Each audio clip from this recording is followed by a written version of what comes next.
Hey guys, आज हम explain करने वाले हैं एक ऐसे मूवी को जिसे देखने के बाद मेरे तो होश उड़ गए थे। और अगर मैं ऑनेस्टली बताऊं तो ये मेरी 2021 की सबसे फेवरेट मूवी में से एक थी। So guys, without wasting your time, bring your snacks and let's begin the explanation. Movie के स्टार्टिंग में हम सैंची के फादर को देखते हैं, जो कि अपने पावरफुल टेन रिंग्स के साथ पूरी फौज से अकेले भिड़ जाते हैं। और ये बात कोई भी नहीं जानता कि आखिर वो पावरफुल टेन रिंग्स उनके पास आई कहां से थी। उन टेन रिंग्स में बहुत ही ज्यादा पावरफुल और स्पिरिचुअल पावर्स थे। उसे पहनने के बाद वो इमॉर्टल हो गए थे। उन टेन रिंग्स का इस्तेमाल करके सैंची के फादर ने बहुत सी लड़ाइयाँ जीती, जिसके साथ साथ उन्होंने अपनी एक ऑर्गेनाइजेशन भी बनाई जिसका नाम उन्होंने टेन रिंग्स रखा। उन्होंने बहुत सारे किंगडम्स और गवर्नमेंट को गिरा दिया, जिसकी वजह से ये ऑर्गेनाइजेशन पूरी दुनिया में फेमस हो गए। ताकत का लालच और उन टेन रिंग्स की बदौलत वो बहुत ही बुरे इंसान बन गए। और फिर पूरी दुनिया को कंट्रोल करने के बाद सैंची के फादर को एक ऐसे गांव के बारे में पता चला जहां बहुत से मिस्टिकल क्रिएचर और जिन्स पाए जाते थे। सैंची के फादर अपने पावर्स को और बढ़ाने के लिए उस विलेज में जाने का फैसला कर लेते हैं, लेकिन रास्ते में एक मैजिकल फॉरेस्ट उनका रास्ता रोकने लगता है, जिस वजह से उनकी गाड़ी एक खाई में गिर जाती है। लेकिन लकीली सैंची के फादर बचकर गाड़ी से बाहर निकल जाते हैं और फिर वो अकेले ही उस जंगल की तरफ चले जाते हैं। फिर उसे एक लड़की दिखाई देती है जो सैंची के फादर का रास्ता रोकती है और उसे वापस चले जाने को कहती है, जिस वजह से उन दोनों के बीच एक जबरदस्त फाइट होती है। और वो लड़की उस दूसरी दुनिया की गार्डियन भी थी जहाँ जाना इम्पॉसिबल था। वो गार्डियन सैंची के पिता को बहुत बुरी तरह से हरा देती है, लेकिन इस फाइट के बीच वो दोनों एक दूसरे को पसंद करने लगते हैं, इसीलिए वो दोनों बहुत जल्द ही शादी कर लेते हैं। लेकिन सैंची के मॉम के गांव वाले उन्हें उन दोनों को वहां आने से रोक देते हैं, क्योंकि उसके पिता एक बहुत ही बुरे इंसान थे, जिस वजह से सैंची के पिता का उस मिस्टिकल विलेज को देखने का सपना अधूरा रह जाता है। लेकिन सैंची की माँ से शादी करने के बाद उसके पिता ने अपने सारे बुरे धंधे को बंद कर दिया था और अपने उस 10 पावरफुल रिंग्स को भी उतार दिया था, और अब वो एक आम इंसान की तरह जिंदगी जी रहे थे। और फिर सैंची पैदा होता है और इसकी एक बहन भी होती है जिसका नाम सियालिंग था। सैंग की मॉम बहुत ही साफ दिल और एक अच्छी इंसान थी और वो अपने बच्चों को अपने जैसा बनाना चाहती थी। और फिर एक दिन सैंची और उसकी बहन सियालिंग को उसकी मॉम एक लॉकेट देती है जो कि उनके गांव के जिम से बना था। फिर एक दिन जब सैंची के पिता सब्जी लेने बाहर गए थे, तब सैंची के कुछ दुश्मन उसके घर आ जाते हैं और वो सैंची के मॉम पर हमला कर देते हैं। लेकिन सैंची की मॉम कुछ नहीं कर पाती क्योंकि उन्होंने अपने शक्तियों को त्याग दिया था। और फिर सैंची के डैड के वो दुश्मन सैंची के मॉम का कत्ल कर देते हैं। फिर जब उसके डैड घर आते हैं तो देखते हैं कि उसकी वाइफ अब मर चुकी है और वो गुस्से में पागल हो जाता है और एक बार फिर से अपने उस 10 पावरफुल रिंग्स को पहन लेता है और सैंची के साथ उन लोगों के अड्डे पर जाता है जिन लोगों ने सैंची के मॉम का कत्ल किया था। अब सैंची के डैड अपने पुराने अवतार में आ जाते हैं और उन लोगों को जान से मार देते हैं, लेकिन उनका बॉस उनके हाथ नहीं आता। और तब सैंची के पिता उसे कहते हैं खून के बदले खून चाहिए, जिसके बाद से सैंची के डैड उसे बहुत ही जबरदस्त ट्रेनिंग देते हैं ताकि वो एक बहुत ही पावरफुल वॉरियर बन सके। उसकी बहन सियालिंग अपने भाइयों और बाकी के सोल्जर्स को ट्रेनिंग करते हुए देखती है और उन्हें देखकर सीखती भी है, क्योंकि उसके डैड ने उसे ट्रेनिंग लेने से मना कर दिया था क्योंकि वो उसे उसकी वाइफ की याद दिलाती थी और वो एक लड़की भी थी। सैंची बड़ा हो रहा था और फिर एक दिन उसके डैड को उसके वाइफ के कातिल का पता चल जाता है। वो सैंची से कहते हैं कि बेटा, ये तुम्हारा पहला मिशन है और वो दुश्मन कोई और नहीं बल्कि तुम्हारे माँ का कातिल है। जाओ और उसे खत्म कर दो। फिर हमें 10 साल के बाद का सीन दिखाया जाता है जहां हम दो दोस्तों को देखते हैं जो एक होटल में कार पार्किंग का काम करते हैं, जिनमें एक का नाम सॉन और दूसरे का नाम केटी था। केटी अक्सर कस्टमर के कार को पार्किंग के बहाने ड्राइव करने के लिए लेकर निकल जाती थी, लेकिन सॉन को बहुत डर लगता था कि कहीं ये कार का एक्सीडेंट न करवा दे, क्योंकि केटी एक सुपर फास्ट ड्राइवर थी। फिर जब शाम को सॉन अपने घर जाता है तो उसे एक पोस्ट कार्ड मिलता है जिस पर एक एड्रेस और पीछे एक ड्रैगन बना होता है। और जब सुबह होते ही केटी और सॉन अपने काम पर निकल जाते हैं, तभी कुछ लोग बस में सॉन से उसकी लॉकेट को छीनने की कोशिश करते हैं। पहले तो सॉन उसे समझाता है, लेकिन जब वो लोग नहीं मानते तो यहाँ पर एक बहुत ही जबरदस्त और स्टैंडिंग फैट सीन हमें देखने को मिलती है। सॉन सबको पीट रहा होता है और उस बस में मौजूद एक ब्लॉगर उसके फाइट को लाइव रिकॉर्ड कर रहा होता है। दोस्तों वैसे अगर अब तक आप लोगों ने मेरे YouTube चैनल को सब्सक्राइब नहीं किया है तो इस वीडियो को लाइक करके मेरे चैनल को अभी तुरंत सब्सक्राइब कर ले, क्योंकि वीडियो को लाइक और चैनल को सब्सक्राइब करने में उतना वक्त नहीं लगता जितना वक्त मुझे आप लोगों के लिए इस तरह की वीडियो बनाने में लग जाती है। फाइट के दौरान उस बस का ड्राइवर भी इंजर्ड होकर बेहोश हो जाता है, जिस वजह से केटी ड्राइव करने लगती है। केटी को कुछ समझ नहीं आ रहा था कि आखिर शॉन इतनी जबरदस्त फाइटिंग कैसे कर सकता है और आखिर वो लोग है कौन जिन्होंने शॉन पर हमला कर दिया है। ये सब देखकर केटी के तो होश उड़े हुए थे। और फिर वहाँ पर हम देखते हैं एक ऐसे खूंखार इंसान को जिसका एक हाथ आधा कटा हुआ है और उसमें एक ब्लेड से ओपन होने वाले मैकेनिज्म भी लगे हैं, जिससे वो शॉन पर हमला कर देता है। लेकिन शॉन अपने पावर्स और केटी के ड्राइविंग स्किल से उस पूरे बस के पिछले वाले डब्बे को अलग करके उसका एक्सीडेंट करवा देता है और फिर वो लोग वहाँ से बचकर चले जाते हैं। लेकिन तभी केटी देखती है कि शॉन का लॉकेट उसके पास नहीं है, जिसके बाद शॉन सीधे अपने घर आता है और अपने सामान को पैक करने लगता है। जिसके बाद केटी पूछती है कि मुझे बताओ ये सब हो क्या रहा है, आखिर वो लोग थे कौन। जिस पर शॉन बताता है कि वो मकाऊ जा रहा है क्योंकि वो लोग उसके बाद उसकी बहन के पीछे जाएंगे और जिन लोगों ने उन पर हमला किया था उन्हें उसके डैड ने भेजा था। ये सब सुनकर केटी के तो होश उड़ गए थे, क्योंकि शॉन 10 साल से उसके साथ था, लेकिन उसने उसे आज तक ये नहीं बताया था कि उसकी एक बहन भी है और एक ऐसा बाप भी है जो उसके ऊपर हमला करवा सकता है। केटी बोलती है मुझे बाकी की सारी बातें प्लेन में समझाना, और वो भी जबरदस्ती शॉन के साथ मकाऊ चली जाती है। प्लेन में शॉन उसे बताता है कि मेरा नाम शॉन नहीं बल्कि मेरा नाम सैंग-ची है और वो अपने बारे में सारी बातें बताता है। दोस्तों यहाँ पर हमें ये भी पता चलता है कि जब सैंग-ची के डैड ने उसे उसकी मॉम को कातिल को मारने के लिए भेजा था, तब वो उसे मारने के बजाय वहाँ से भाग गया था। अब जब शॉन और किटी मकाऊ पहुँचते हैं तो वो एक एड्रेस पर जाते हैं जो उस पोस्टल कार्ड पर लिखा था। शॉन जैसे ही उस जगह पर पहुंचता है, वहाँ एक आदमी उसे गले लगाता है और कहता है कि तुम्हें फाइट करनी होगी क्योंकि मैंने तुम्हारी बस वाली वीडियो देखी है जिस पर 2 दिन में 2 मिलियन लाइक मिल चुके हैं। वैसे दोस्तों एटलीस्ट आप मेरे इस वीडियो को 2000 लाइक तो पहुंचा ही सकते हो। फिर शॉन बोलता है मैं यहाँ कोई फाइट करने नहीं बल्कि अपनी बहन को ढूंढने आया हूँ। फिर वो शख्स शॉन से कहता है कि अगर तुम फाइट करोगे तो मैं तुम्हारी बहन को ढूंढने में तुम्हारी मदद करूँगा। अब हम यहाँ पर डॉक्टर स्ट्रेंज की मूवी से वॉन्ग को भी देखते हैं जो कि एक मॉन्स्टर से लड़ रहे होते हैं और वो उस मॉन्स्टर को अपने लूप होल्स के जरिए हरा देते हैं। अब शॉन की फाइट होती है जिस पर बहुत से लोग पैसा लगाते हैं और उसकी फाइट होती है उसकी बहन सियालिंग से और वो शॉन को बहुत मारती है और शॉन हार जाता है। जिसके बाद हम देखते हैं कि शॉन की दोस्त केटी ने शॉन के खिलाफ पैसे लगाए थे और वो ढेर सारे पैसे जीत जाती है।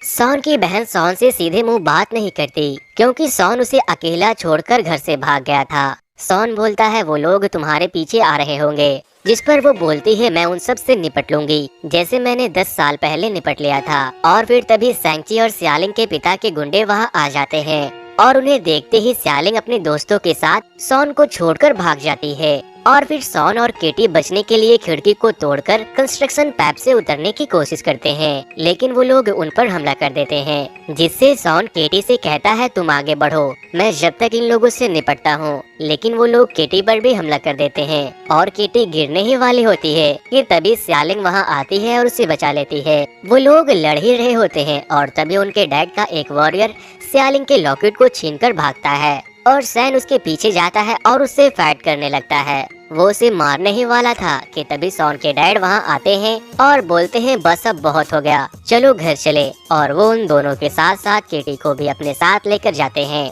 घर जाने के बाद 10 रिंग्स मास्टर बहुत खुश होते हैं और वो केटी को बताते हैं कि आज तक मेरा असली नाम कोई नहीं जानता, और वो अपनी और शॉन की माँ की लव स्टोरी भी उसे सुनाते हैं। जिसके बाद शॉन कहता है कि आखिर अपने हम लोगों को यहाँ क्यों बुलाया है। फिर उसके डैड उन लोगों को एक रूम में लेकर जाते हैं और एक ड्रैगन के स्टैचू के आँख में उन दोनों के नेकलेस को डाल देते हैं, जिससे कि जमीन पर एक नक्शा बन जाता है। शॉन के डैड बताते हैं कि तुम्हारी माँ जिंदा है और मेरे विजन में बार बार आ रही है और वो मुझसे कह रही है कि प्लीज मुझे यहाँ से आजाद कर लो, क्योंकि उसे उसके गांव वालों ने उनके गांव में कैद कर रखा है और ये वही नक्शा है जिससे कि तुम्हारे माँ के गांव तक पहुंचा जा सकता है। और अब हम लोग इस नक्शे के जरिए वहां जाएंगे और उन लोगों पर हमला करके तुम्हारी माँ को छुड़ा लेंगे और फिर हमारा परिवार फिर से एक हो जाएगा। जिस पर सॉन कहता है कि डैड, आपके दिमाग का स्क्रू ढीला हो गया है, आप उन लोगों को नुकसान नहीं पहुंचा सकते, माँ मर चुकी है। जिसके बाद वो सॉन पर हमला कर देते हैं और जब स्यालिंग उसे बचाने की कोशिश करती है तो वो उसे भी मारते हैं और फिर वो उन दोनों के साथ साथ केटी को भी बेसमेंट में बंद कर देते हैं। वो लोग नीचे बेसमेंट में एक आदमी से मिलते हैं जो एक एक्टर था और उनके डैड के आदमियों को इंटरटेन करने का काम करता था। सॉन और उसकी दोस्त केटी उससे बातें कर रहे थे और तभी वहाँ पर एक क्यूट सा दिखने वाला एक जानवर आता है। उसे देखकर केटी और सॉन डर जाते हैं और जब वो उस जोकर से पूछते हैं कि ये कौन है, तब वो बताता है कि ये मॉरिस है और ये कह रहा है कि ये तुम्हें जानता है, ये तुम्हारी मॉम के साथ यहाँ आया था। फिर जब सॉन पूछता है कि तुम इसकी बातों को कैसे समझ सकते हो, तब वो जोकर कहता है कि सालों से इसके साथ अकेले रहते रहते मैं इसकी भाषा को बोलना और समझना सीख चुका हूँ। फिर मॉरिस सॉन से कहता है कि प्लीज मेरे घर ले चलो, जिस पर सॉन कहता है कि मैं जरूर ले जाता, अगर मुझे तुम्हारे घर का रास्ता पता होता, मैं वहाँ नहीं जा सकता। और फिर मॉरिस कहता है कि मैं तुम्हें वहाँ लेकर जा सकता हूँ, वो भी अभी, मुझे उस जगह तक पहुँचने का नक्शा पता है। और फिर तभी स्यालिंग दीवार तोड़कर अंदर आती है और उन लोगों को बताती है कि लास्ट टाइम मैं इधर से ही घर से भागी थी। फिर वो लोग प्लान बनाते हैं कि हमें वहाँ डैड से पहले जाना होगा और जाके उन लोगों को अलर्ट करना पड़ेगा कि डैड यहाँ पर अपने पूरे सेना को लेकर हमला करने वाले हैं। और फिर वो लोग बेसमेंट से एक कार लेते हैं और फरार हो जाते हैं। उनके गार्ड्स उनके पीछा करने की कोशिश तो करते हैं लेकिन वो नाकाम हो जाते हैं। जिसके बाद वो लोग उस जंगल में पहुंच जाते हैं और मॉरिस के बताए गए डायरेक्शन को फॉलो करते हैं और फाइनली वो लोग एक झरने के सामने आ जाते हैं। और फिर उस झरने को पार करते ही एक ऐसी दुनिया को देखते हैं जहां बहुत ही अलग अलग तरह के क्रिएचर थे और वो एक बहुत ही ब्यूटीफुल जगह था। ये सब नजारा देखकर उन लोगों के तो होश उड़ गए थे और मॉरिस भी अपने घर पहुंचकर बहुत खुश था। जिसके बाद वहां उनकी मुलाकात उनकी माँ की बहन से होती है। सॉन उन्हें बताता है कि मेरे डैड आप लोगों के ऊपर हमला करने आ रहे हैं क्योंकि उनका मानना है कि आप लोगों ने मेरे मॉम को यहाँ कैद कर रखा है। फिर उनकी माँ की बहन उसे बताती है कि मेरी बहन एक बहुत ही नेक दिल और अच्छे इंसान थी, लेकिन तुम्हारे डैड से प्यार करने के बाद उसने अपना सब कुछ त्याग दिया था, लेकिन तुम्हारे डैड की वजह से मेरी बहन की जान चली गई। फिर सॉन की मौसी उन लोगों को एक म्यूजियम में लेकर जाती है जो उनका इतिहास बताता है। वो बताती है कि हजारों सालों पहले हम इस खूबसूरत सी दुनिया में बहुत ही सुख शांति से रहते थे, लेकिन हमारी शांति को भंग कर दिया अंधेरे के हैवान ने। वो अपने साथ आत्माओं को निगलने वाली पूरी फौज लाया था। उसके राह में जो कोई भी आता उसकी फौज उसकी आत्मा को निगल जाती और उसके आत्मा को निगलने के बाद वो पहले से भी ज्यादा ताकतवर हो जाती और हमारी दुनिया को तबाह करने के बाद वो हैवान तुम्हारी दुनिया की तरफ बढ़ने लगे। और फिर उसके बाद हमारे दुनिया के नेता ने अपने कुछ सबसे ताकतवर सिपाहियों को भेजा, लेकिन हमारे पूर्वज तो इंसान थे, वो कैसे टिक पाते उन काली शक्तियों के सामने। फिर एक दिन महारक्षक आए और हमारी हार को जीत में बदल दिया। उन्होंने हमारे साथ मिलकर उस अंधेरे की दुनिया के हैवान और उसके आत्मा भक्षक फौज को इस दीवार के पीछे कैद कर दिया और उसके बाद से हमारे महारक्षक के वरदान से हम लोगों ने आज तक इस काले द्वार की रक्षा की है। अब वो ये भी बताती है कि उस काले दीवार के पीछे जो शक्तियाँ हैं वो इससे पहले भी कई बार कई ताकतवर लोगों को यहाँ खींच लाई थी ताकि वो उसे उस दरवाजे से आजाद कर सके। फिर हम देखते हैं कि वो लोग जंग की तैयारी करने लगते हैं और सॉन की मौसी उसे और उसकी बहन को एक ड्रेस भी देते हैं जो उसकी माँ ने बहुत पहले उन्हें दिया था, क्योंकि उसकी माँ जानती थी कि एक दिन उनके बच्चे उनके गाँव तक जरूर पहुँच जाएंगे। वो लोग केटी को भी तीर चलाने के लिए सिखाते हैं और सॉन अपने मौसी से वो टेक्निक सीखता है जिससे कि उसकी माँ ने उसके डैड को हराया था। और स्यालिंग भी ट्रेनिंग शुरू कर देती है ताकि वो लोग अपने पिता से लड़कर उस द्वार को टूटने से बचा सके। अगले दिन सॉन के डैड की सेना वहाँ पहुँच जाती है। सॉन उनसे कहता है कि मॉम मर चुकी है डैड, यहाँ से चले जाए, यहाँ कुछ नहीं है। वो उनके बातों को नहीं मानते और उन पर हमला कर देते हैं। वो लोग आपस में लड़ रहे होते हैं और सॉन के डैड उस दरवाजे की तरफ बढ़ रहे थे और फिर सॉन वहाँ जाता है और उसकी लड़ाई उसके डैड से होती है। सॉन अपनी मौसी के सिखाए गए टेक्निक से अपने डैड पर भारी पड़ रहा था, लेकिन तभी उसके डैड अपने रिंग्स के पावर का पूरा इस्तेमाल करते हैं और सॉन को एक जोरदार पंच मारते हैं जिससे कि सॉन बहुत दूर जाकर नदी में डूब जाता है। और सॉन के डैड उस दरवाजे तक पहुंच जाते हैं और उस दरवाजे पर जोर जोर से पंच करना शुरू कर देते हैं। और तभी द्वार में हलचल होती है और उसमें से एक चाइल्ड मॉन्स्टर निकलता है और फिर एक एक करके बहुत से डीमन मॉन्स्टर निकलने लगते हैं, जिन्हें देखकर सियालिंग अपने डैड के आदमियों से कहती है हमें आपस में लड़ना बंद करके उन हैवान से लड़ना होगा, वरना हम सब मारे जाएंगे। लेकिन वो लोग मानने से इनकार कर देते हैं। फिर जब एक डेमन उनके एक वॉरियर की आत्मा को निगल लेता है और उस पर भी हमला कर देता है, तो वो उसे मारने की बहुत कोशिश करता है, लेकिन वो नहीं मरते, क्योंकि वो बस एक खास तरह के हथियार से ही मरते हैं, जो कि सिर्फ वहाँ के लोगों के पास था। फिर सियालिंग उस हैवान को मार देती है और फिर वो बोलता है कि हाँ, हम साथ मिलकर लड़ेंगे। वो छोटा डेमन आत्माओं को चुराकर हैवान के देवता को खिलाने के लिए लेकर चला जाता है, क्योंकि वो बहुत सालों से भूखा था और आत्माओं को निगलने के बाद उसकी ताकत बढ़ जाती थी। और तभी सॉन की जान एक ड्रैगन बचाता है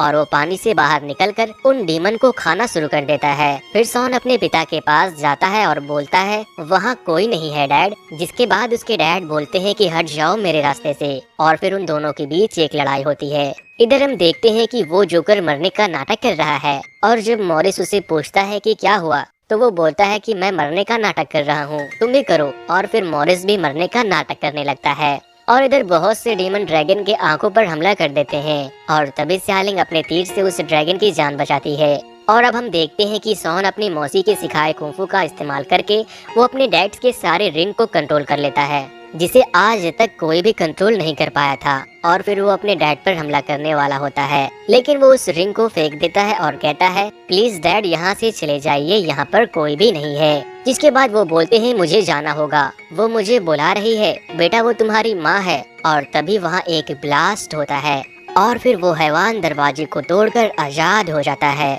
और आजाद होते ही वो सॉन और उसके डैड पर हमला कर देता है। लेकिन सॉन के डैड अपने रिंग्स को पहन लेते हैं और सॉन को दूर फेंक देते हैं और उसकी जान बचाते हैं।